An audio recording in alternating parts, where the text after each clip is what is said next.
Allez, comme tous les dimanches, on fait un petit résumé de la semaine. 30 vidéos seulement effectuées cette semaine, 31 avec le live des annonces Le Bon Coin du coup. On commence avec le nouveau championnat de buggy électrique Extreme E qui a été lancé ce week-end. Et il y a eu pas mal de spectacles. Hummer lance maintenant un SUV électrique après le pick-up, le SUV, qui sera lui aussi hors de prix. On continue avec Toyota qui veut sauver des vies avec l'hydrogène. Ils vont créer un espèce de camion alimenté avec une pile à combustible pour permettre d'alimenter les machines pour préserver la vie des gens, en gros. Mercedes Classe G, une version électrique en préparation. J'ai toujours eu du mal avec ce Mercedes Classe G, une espèce de 4x4. Alors certes, c'est un bon franchisseur, hein, je dis pas le contraire, mais je trouve que ça sert à rien, quoi, ce genre de voiture. Mercedes EQS, 3 versions sont au programme. Encore des infos avant la révélation mi-avril. Eh ben c'est cette semaine d'ailleurs, la révélation de la Mercedes EQS, donc on a hâte de voir ça. C'est jeudi ou mercredi, je me rappelle plus. À voir. C'est l'un des deux en tout cas. Alors Challenge a voulu essayer la Lexus X300e, mais pas de bol pour eux. Ils sont tombés en panne d'électricité puisque la voiture n'a pas voulu se recharger sur des bornes rapides. Ça commence bien pour Lexus. En Chine, le modèle 3 termine dans une passerelle pour piétons. Un petit fait divers concernant le modèle 3. Voilà, donc le mec, je sais pas ce qu'il a fait, mais c'est une catastrophe, hein. Il va encore accuser l'autopilote, ça se trouve. La Spring est maintenant dispo en location chez Leclerc pour 5 € par jour. Ça y est, c'est fait. Elle est disponible. Le configurateur de la Kia IV6 est ouvert, avec pas mal de couleurs différentes, on voit ça en détail. Tim Cook, le patron d'Apple, confirme le projet de l'Apple Car dans une interview. Alors, la verra-t-on avant 2030 du coup? Moi je me pose la question. Les Audi Q4 e-tron et Q4 e-tron Sportback seront dévoilés le 14 avril prochain, un jour avant donc la Mercedes EQS. Donc en gros mercredi c'est les Audi et jeudi c'est la Mercedes EQS. Polestar veut construire des voitures réellement zéro émission d'ici 2030. Ça fait un peu loin, mais bon, l'idée est bonne. Alpha S HBT, une nouvelle voiture électrique coproduite avec Huawei, présentée le 17 avril 2021. Alors, beaucoup de présentations attendues cette semaine, hein. Donc ça restera une voiture qui sera en Chine, je pense. Donc ça nous intéresse moins bien, moins quand même. Segway Apex H2, une moto hydrogène qui sortirait en 2023. Un étrange engin futuriste, digne des films de science-fiction. Il vante les mérites de la Mustang Mach-E et se fait lyncher sur un groupe Tesla. Alors certains diront qu'il a provoqué en postant donc sur ce fameux groupe Tesla, mais bon, en même temps, c'est pas une raison pour lyncher les gens, quoi. Enfin, c'est un peu abusé. Il y a des trolls extrémistes de chez Tesla qui sont amusés à l'insulter et à le menacer de mort. C'est quand même grave, hein. La Norvège améliore encore ses ventes de voitures électrifiées par rapport à l'an dernier. Plus de 80% des véhicules vendus au premier trimestre sont rechargeables, donc ça comprend voitures électriques, à batterie et hybrides rechargeables. Impressionnant. Tesla prélève 2 fois ses clients, donc suite et fin de la polémique, puisque Tesla a réglé le souci. C'est bon, c'est réglé, des remboursements ont été effectués. Merci à la médiatisation du problème, hein, parce que sinon, à mon avis, ils auraient encore attendu les gens. BMW prépare un nouveau mastodonte hybride rechargeable, le X8, plus de 5,10 m de long et 2 m de large. Voilà. Il aurait 80 km d'autonomie en full électrique grâce à une batterie de 24 kWh. Euh, voilà, encore une fois, vous savez mon avis hein, sur ce genre de véhicule, c'est un peu honteux, mais bon. Le prix de l'hydrogène vert devrait chuter de plus de 85% d'ici 2050. On attend d'en acheter des voitures électriques à batterie d'ici là, oui, c'est clair. Franchement, c'est pas de mal avec que l'hydrogène sera à bas prix et propre. La SNCF se lance dans l'hydrogène et commande 12 trains, en France donc, avec une autonomie qui peut aller jusqu'à 600 km quand même, en hydrogène, en mode hydrogène, sans passer par les lignes électriques. Pourquoi pas.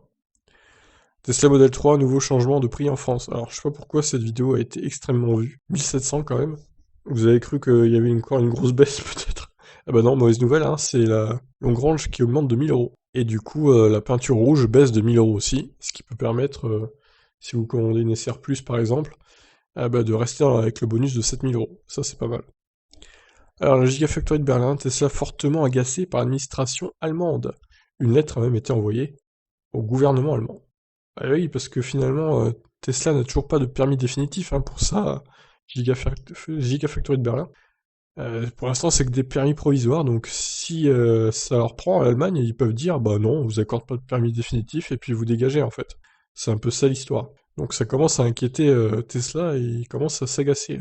Et on les comprend parce que L'usine est bientôt finie finalement, dans quelques mois, hein, donc si d'ici juin, juillet, il n'y a pas de permis définitif, on va commencer à se poser des questions. Alors, la Mustang Mach-E, un problème sur la batterie 12 volts empêche la voiture de démarrer. Petit problème de jeunesse, donc apparemment, se chargerait pas comme il faut la batterie 12 volts. Bon, à voir si ça va se régler facilement ou pas, avec une simple mise à jour. Alors, Nikola, la valeur en bourse s'effondre encore. Bientôt la fin hein, pour Nikola Motors, à mon avis. C'est plus qu'une question de mois. Alors, la fraise Microbe, moi je l'appelle la microbe, la Wuling Wangang Mini EV Robadge arrive en Europe à un prix canon. Donc, comme a fait Citroën et Peugeot avec la Ion et la C0, eh bien, par rapport à la Imiv, ben là, du coup, fraise microbe, rebadge la Mini EV, là, la petite citadine chinoise, ils vont la vendre à moins de 10 000 euros. Par contre, bon, c'est moins cher qu'une Dacia, certes, mais c'est encore moins bien qu'une Dacia, niveau puissance, niveau autonomie, et c'est pas très beau, on va pas se mentir. Alors certes, il y a 4 places, mais c'est encore moins pratique qu'une Dacia, quoi. Donc, quitte à choisir, autant rajouter 2500 euros de plus et prendre une Dacia, honnêtement. En tout cas, c'est mon avis. Je sais pas si elle arrivera en France, celle-là, mais en tout cas, elle fera pas un carton, à mon avis. Alors, la Taycan a été testée par l'Argus.fr sur leur trajet habituel de 249 km. Alors, moi, je suis assez surpris agréablement parce que les consos finalement de cette Taycan, c'est la version propulsion, attention, on précise, hein. C'est pas la version 4 roues motrices bien plus lourde et bien moins efficiente. Cette Taycan propulsion, bien qu'elle fasse le 0 à 100 en 5 secondes 4, ce qui est pas terrible pour une Porsche, honnêtement, elle est très efficiente. Aussi efficiente qu'une Model 3 long range, donc c'est assez impressionnant de la part de Porsche. Par contre, évidemment, le prix, lui, n'est pas très efficient, 80 000 euros, donc c'est largement plus qu'une Model 3 long range pour le coup. Mais bon, vous roulez en Porsche, donc ça se paye aussi.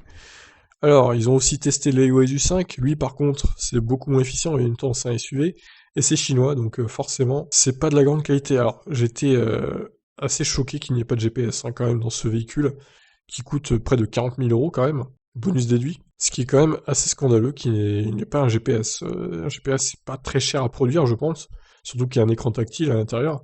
Donc le fait qu'il n'y ait pas de GPS, moi ça me choque. Certains diront dans les commentaires qu'ils se servent d'Apple CarPlay ou Android Auto. Moi, c'est pas mon cas, je reste de la vieille école, je préfère mon GPS. Donc voilà, c'est qu'un avis perso encore une fois. NIO a produit son 100 millième véhicule électrique, un camp lancement en Europe. Ça, c'est la bonne question, on verra si NIO arrive en Europe un jour.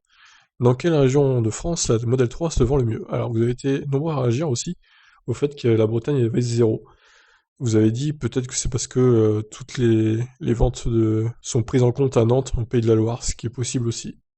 Mais effectivement, je crois pas que des Bretons soient anti-Tesla, hein. Clairement, même si c'est les ventes là, c'est que depuis janvier. Clairement, il y a bien des Bretons qui ont commandé une Model 3, c'est obligé. Donc c'est assez étonnant, ces statistiques. Et donc on finit avec les chiffres de vente de voitures 100% électriques de mars 2021 donc. Et regardez, hein, des chiffres en hausse finalement. Des chiffres qui cumulaient au final un chiffre qui est plus élevé que les ventes cumulées de janvier et février. Donc c'est à noter, c'est un beau score quand même. Voilà donc pour cette semaine, un peu moins productive en vidéo, 30, c'est un peu moins que d'habitude, mais bon, voilà, c'est comme ça. Il peut pas y avoir tout le temps de l'actu non plus. Et je vous laisse donc réagir et je vous invite à vous abonner à mes différentes chaînes. Tous les liens sont dans la description, bien évidemment. Allez, je vous retrouve demain lundi donc pour d'autres vidéos sur les voitures électriques, comme d'habitude. Allez, bonne fin de week-end à vous et à demain lundi pour d'autres vidéos. Ciao ciao.